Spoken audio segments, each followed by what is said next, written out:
Hello everybody and welcome to Nathan on Shuffle. I've got a great new album spotlight today that I wanted to do. I wanted to feature a brand new exciting album that has been really fun to listen to lately. It's been one I've talked about a bit on my New Music Friday shows. I talked about the Sorcerer, the opening track from it, so of course I'm talking about Cyan and the new album for King and Country. And this is a really cool new prog album. I really suggest everyone go check this out if you love Symphonic Prog in the vein of, classic bands like Yes and Genesis and Renaissance and all those types of just really great classic symphonic prog bands. This is really rooted in that style and it's just a fantastic album. I have my copy here, my CD/DVD version. Got it in the mail in lightning quick speed. Really grateful for that. I've listened to it and I'm really pleased with it. It came really fast because I had heard that the release date was September 24th, so I thought I had a couple more weeks to wait for it, but they shipped these out really fast and had it all up on their Bandcamp if you're more into the digital version and want to buy it through there. But definitely available and easy to get right now if you're interested in acquiring this album. And it's just been a joy to listen to because it's joyful, uplifting, positive music, which is totally my vibe, totally what I love. And so this comes highly recommended to all fans of this style of music. It has kind of a fascinating story kind of leading to the creation of this, because this is actually an album that was remade from an older prior album, which is kind of interesting. So I've been listening a bit to kind of the interviews and stuff with Rob Reed, who's kind of the one who came up with this, who wrote most of this material. Back in his school days, he formed a band back then, and they started to kind of create some music, and that's when some of this music was formulated back in those early days. So he shared a 4-track school demo from these days to Nick Barrett of Pendragon, who really loved it, but unfortunately it just didn't really materialize into anything at that time. So several years later, he was approached by a Dutch record company who wanted a full album of this style material, but that band had already dissolved at that point. And so he kind of just took it on upon himself to just kind of assemble and create this album and do all the parts to it and release kind of an early version of this album for King and Country back in the 90s.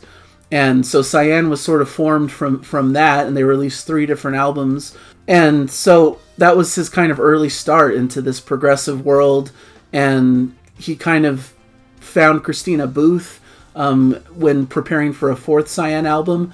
And that they really hit it off, and he really loved her voice and collaborating with her. And that kind of made an offshoot into Magenta, which is a fantastic prog band that has been his primary focus for all these years.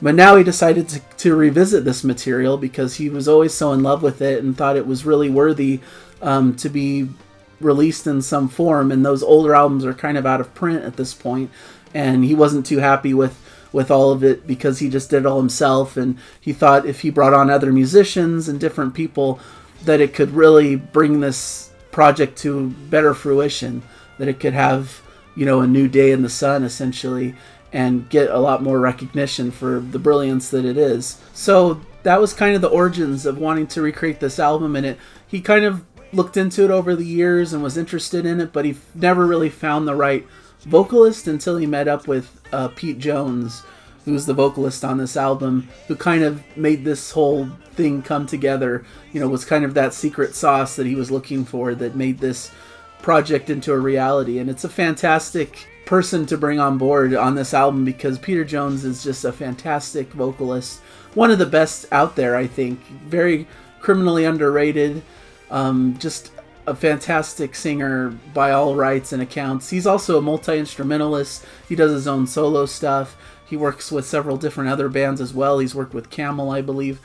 And so he's just a fantastic musician in the prog sphere and definitely adds a very special element to this group that really brought it into something special. And I think Rob Reed kind of recognized that as he was assembling this project and brought on board Magenta drummer Tim Robinson, did a lot of the drums on this.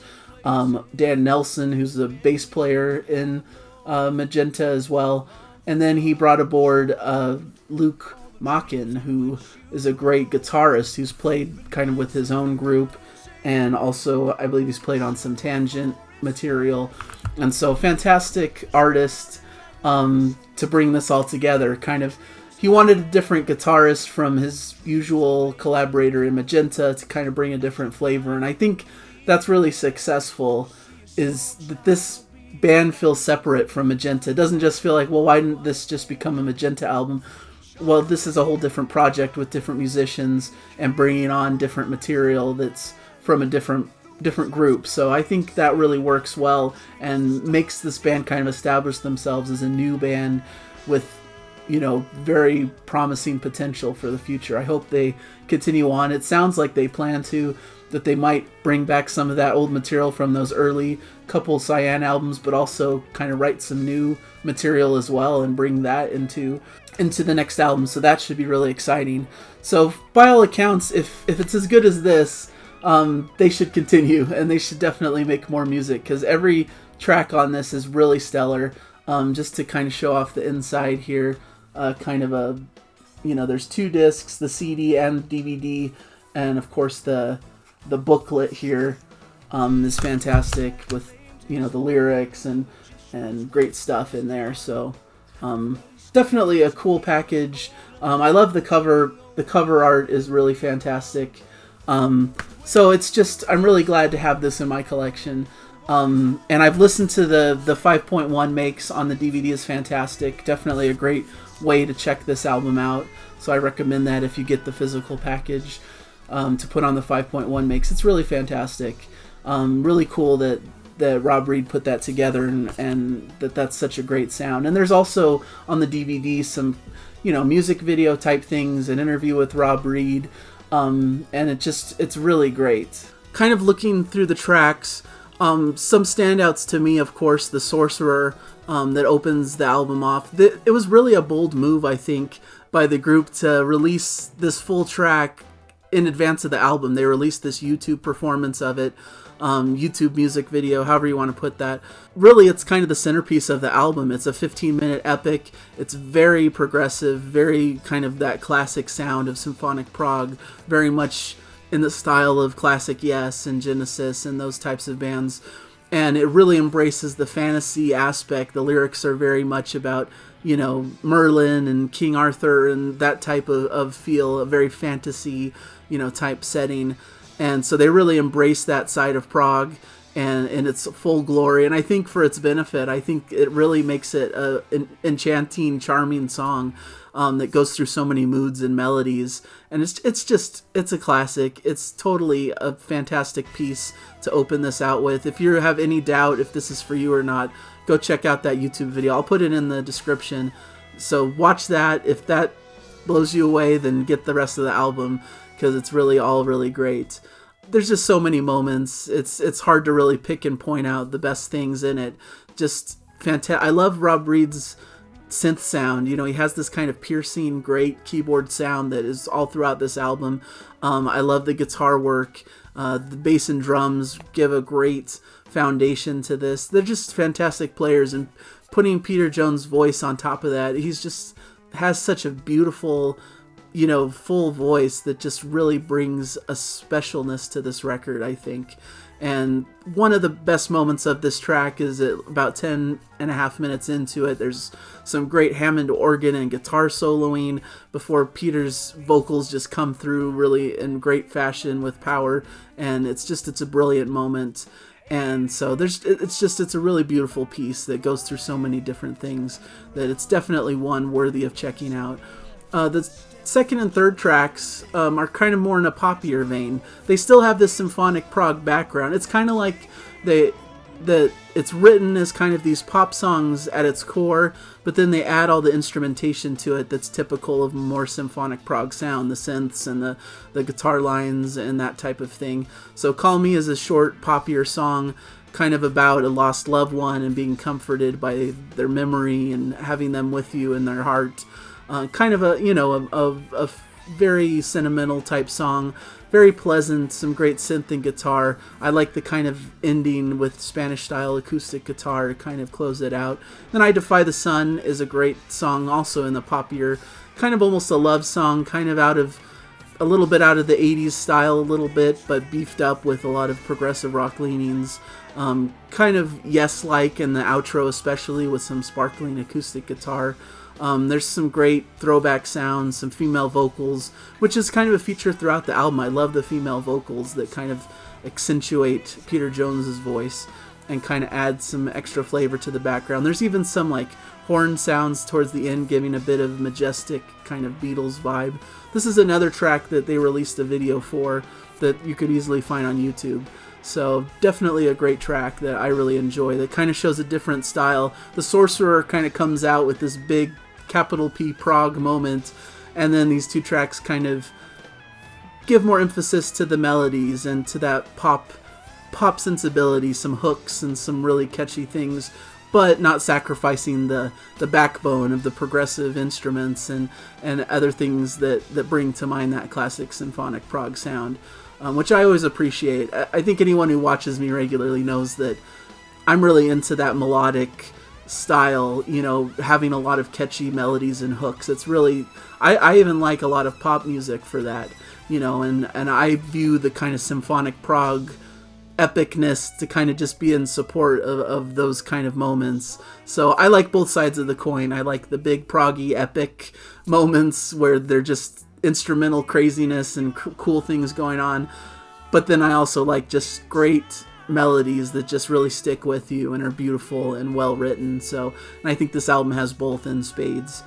Don't Turn Away is a really interesting track with kind of a medieval Renaissance classical kind of flair at the beginning, but of course it kind of builds into this orchestral kind of sound to it with the full band and strings. Just kind of gives this grand majestic vibe to it before it slows down with some more acoustic guitar and bass lines and the beat kicking in. You know, it kind of has this kind of interesting mystery to it, I think, and it just has more of a laid-back vibe through the midsection with Peter Jones's voice sounding excellent as usual, before it builds back up with that orchestral build and more great synth and guitar soloing from Reed and Macken, respectively, before it closes out. Just a great piece. You know, it's not a lengthy prog epic, but it has all of those styles kind of baked in, and it's a good amalgamation of what to expect from the album, I'd say. There's two instrumentals that I want to mention kind of in tandem here. Snowbound comes here as the fifth track of the album, and then a couple, and track 7 is another great one, Night Flight. And both of these are fantastic moments for the band to just show off their instrumental prowess. Snowbound is kind of a joyful instrumental feel. I almost feel like I'm kind of sledding down this snowbank, and it's kind of fun and joyful. Great expression by the players, swirling synths, galloping bass and drums, beautiful expressive guitar lines. Things slow down a little bit in the midsection with some flute sounds and otherworldly kind of almost atmospheric feel to it before going back into that fast-paced instrumental. Really fantastically structured and a great instrumental. And Night Flight as well is a beautiful piece. One of my personal favorites. I just couldn't help but have like a huge smile on my face listening to this because it's exactly what I love in prog. Just kind of starts with this menacing organ before guitar lines come in and drums, you know, kick in with the powerhouse prog that I'm used to. Great groove, great guitar and synth lines. Band is just really on fire. And then there's a flute that kind of leads to this almost Spanish salsa kind of flamenco section that just really takes a cool left turn, and that's always fascinating to me. I love that kind of stuff when other styles come into the mix, leading to some great keys and saxophone, morphing into a very jazzy feel with great saxophone playing. Like I said, a highlight of the album to me. I really love this piece. And another highlight to me is Man Amongst Men, which comes right before this, kind of the other epic of the album, a little bit shorter than The Sorcerer, but still in that 12-minute range. It's a fantastic longer piece with a lot of intrigue, a lot of great swirling keyboards and expressive guitar. Once again, there's a fantastic guitar solo which they posted online, this just the guitar solo, and it's just so melodic and so beautifully played. I'm in love with it. I think it's fantastic, and it just goes through a lot of different sections with great focus on the vocals once again, some strings in the background, some great guitar and synth lines, some soloing, and There's a great section towards the end that even gets a little bit funkier with this kind of dirtier, funkier kind of keyboard sound in the mix. Just really kind of cool, just variety in the instrumentation and sounds. And they really make use of this full length of this piece to kind of go in a lot of different directions, which is what I love in prog.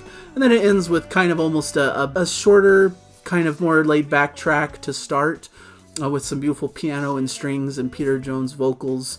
Very poetic kind of piece, the title track for King and Country, before the band kind of comes in and gives it that driving rock feel to it throughout the end. Just a beautiful piece, kind of talking about, this soldiers fighting for their country, and it's a beautiful message, well written song, and it kind of ends with this church choir as it fades out. Just a beautiful ending to a beautiful album. I think this is a fantastic piece of work.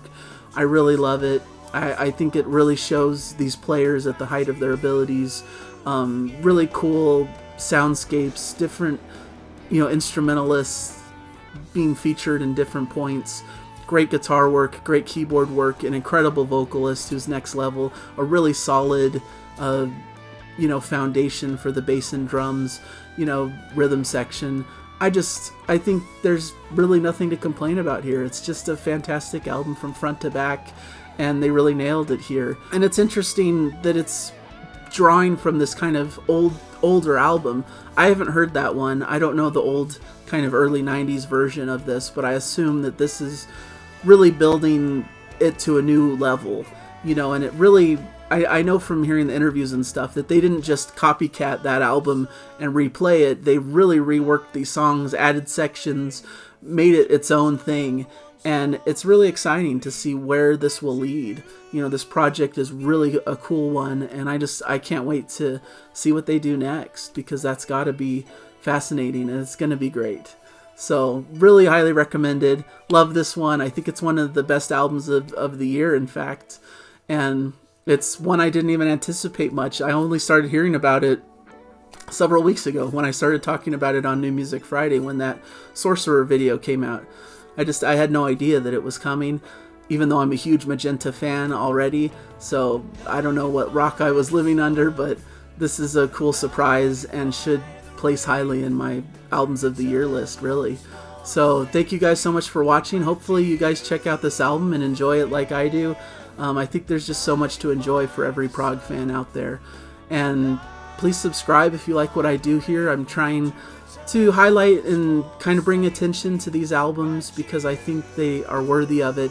There's just so much out there to enjoy, and so hopefully you appreciate my recommendations. I know not everything is for everybody, but I hope you can kind of pick and choose and figure out what is for you, and you can enjoy the music that you like based on my recommendations. So thank you guys so much, and as always, keep enjoying the music. Hopefully you guys like this one, and I'll hopefully see you guys in the next video. So thank you guys so much, and see you guys next time. Bye.